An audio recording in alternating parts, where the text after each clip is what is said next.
Excelentíssimo senhor ministro-presidente, desembargador convocado João Pedro Silvestrin, ministro Amaury Rodrigues, excelentíssimo representante da Procuradoria-Geral do Trabalho, Ministério Público do Trabalho, servidores, colegas, advogados e estudantes.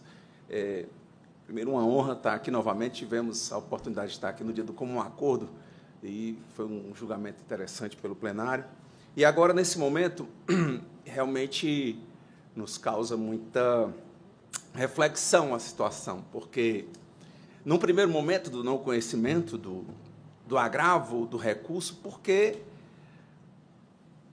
há culpa da administração, tanto em elegendo quanto em vigilando. Já vou apresentar o contexto, né?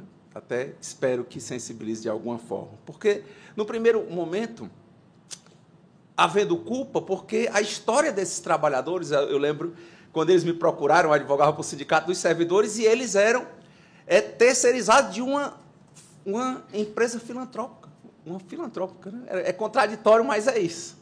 Era o que acontecia. Historicamente, foi como, acho que a história do Castro Alves, né? Era meio um sonho dantesco, né? O Tom Badilha, assim, 700 pessoas chegaram lá, desesperados, idosos, um contrato de mais de 40 anos. É interessante, que eu acho que Vossa Excelência, ao observar, isso foi também analisado muito bem pela 7ª Região e pelo juiz e referendado no acórdão. Não havia uma maternidade em Fortaleza. E, à época, o Assis Chateaubriand, dono dos Diários Associados, eles fizeram uma campanha para comprar o terreno e construir a maternidade. Compraram o terreno, construíram a maternidade e colocaram para funcionar com uma filantrópica, na época, SAMEAC, Sociedade de Assistência à Maternidade Escola Assis Chateaubriand. Essa instituição, quando a universidade foi fundada, ao tempo dessa mistura de contrato, antes da Constituição de 88, quando a universidade foi fundada, por isso que eu acho que não deveria ser conhecido, porque vai ter que analisar fatos e provas. Aí a universidade foi fundada, assumiu esses trabalhadores com o compromisso de internalizá-los para o quadro. Dos 700, hoje tem uns 80, todo mundo idoso. O contrato está em aberto, porque eles tiveram que fazer greve, porque não tinha negociação, porque todo mundo empurrava com a barriga a universidade. Não havia nem sequer ganho pela filantrópica. Ela passava os valores exatos do salário. E a universidade repassava exatamente cada centavo do salário para a filantrópica que ela repassava. Então, a universidade assumiu esses trabalhadores e trabalhadoras, hoje idosos, desse conflito todo, eles trabalhando com uma promessa de que haveria a internalização desses trabalhadores e trabalhadoras. Quando foi? Em 2016, havia uma discussão no Tribunal de Contas da União e o reitor, sem chamar o sindicato, sem chamar os trabalhadores, foi na Justiça Federal, com o Ministério Público Federal, uma ação que não durou uma semana. Ele foi proposta a ação pelo MPF para tirar os trabalhadores. E o reitor foi lá e fez o acordo. Uma semana de duração a ação. Ninguém sabia quando os trabalhadores, trabalhando 30, 40 anos na entidade, idosos, muitos já faleceram, lembrando aqui Zenaide e vários outros. Aí, tá aqui, ó, pessoal, vocês vão ser dispensados no próximo mês. E o dispensado não era assim, nós vamos pagar, porque a SAMEAC, que depois virou Instituto Compartilha, né, não tinha como pagar. Ela só fez mandar devolver. Aí, a saída, os trabalhadores entraram em greve. Porque não tinha negociação, despedida de 700 pessoas, todo mundo, o Instituto foi devolver, a universidade devolveu os trabalhadores e as trabalhadoras. Aí, o que acontece? Quando eles foram devolvidos, começou a devolução, sem negociação, sem nada, aí é que surgiu essa ação, porque não poderia haver uma despedida, né, sem a negociação com a despedida em massa. Basicamente, foi isso que aconteceu. Não tinha previsão, não tinha orçamento, eles mandaram somente o valor do salário do mês trabalhado. Então, dentro dessa primeira perspectiva, nós vemos, sim, a aplicação da ação declaratória de constitucionalidade número 16.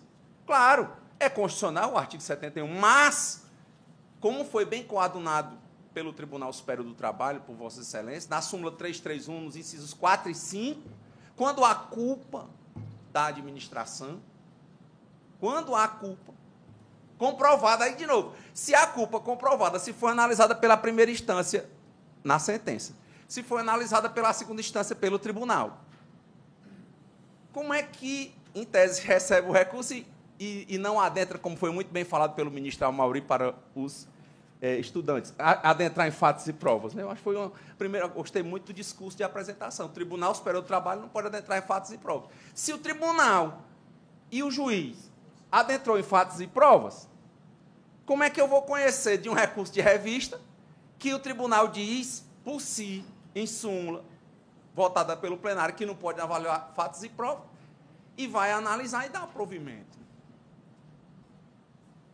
Isso, numa casa de justiça social, porque a justiça do trabalho surgiu assim, dentro dos movimentos sociais, me inquieta, e respeitando os votos, respeitando as convicções, mas aqui, com todo respeito, é clamando para um olhar mais atento para essas pessoas. Pessoas idosas, pessoas que estão precisando dos recursos para, por exemplo, quitar o resto lá da Previdência, da carteira que está em aberto, para que eles possam se aposentar. Tentamos, isso foi denunciado à Corte Interamericana de Direitos Humanos, entregamos pessoalmente ao presidente Robles na época. Então, realmente, com todo respeito, me emociona a decisão, porque, de fato, conhecer algo que vai ter que avaliar fatos e provas, que tem que avaliar a natureza desse contrato, essa promiscuidade que foi vista pelo Tribunal de Contas da União, que tanto que mandou a universidade tirar, e a universidade não tirou. O Tribunal de Contas falou em 2006 que estava errado, e a universidade ficou com os trabalhadores até 2016. Só aí, em abstrato, já está provado que tem culpa. Está nos autos, tem lá. A universidade disse, não, eu fui fazer o acordo, o reitor disse, magnífico reitor, fui fazer um acordo com o Ministério Público, né, lá na Justiça Federal, porque tinha essa decisão do TCU. Mas veja, acordo feito em 2015, por uma coisa que era para ele estar cumprindo desde 2006. Era irregular. Isso não é culpa? Também falo pela emoção e pela sensibilidade das aposentandas, né? Mulheres, até porque nós temos uma procuradora, subprocuradora-geral do trabalho, às vezes o Ministério Público também se sensibiliza, pedir vista, verificar uma situação. Porque como é que não tem culpa?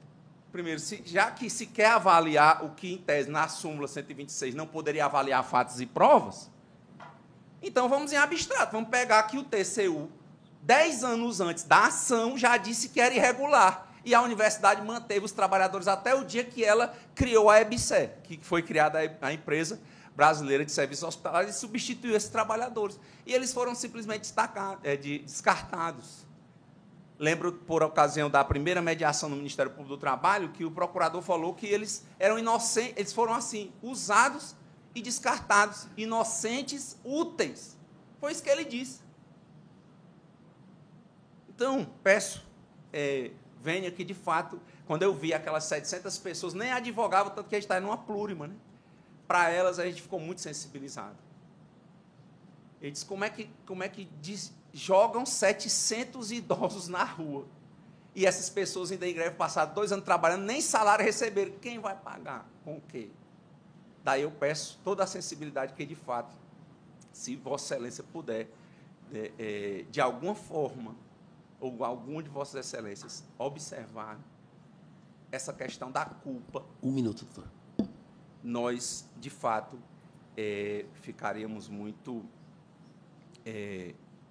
agradecidos nesse ponto, por questão de justiça, por questão de solidariedade social com homens, mulheres, uns que já morreram e outros que estão trabalhando. E para que esse sonho dantesco não se repita mais.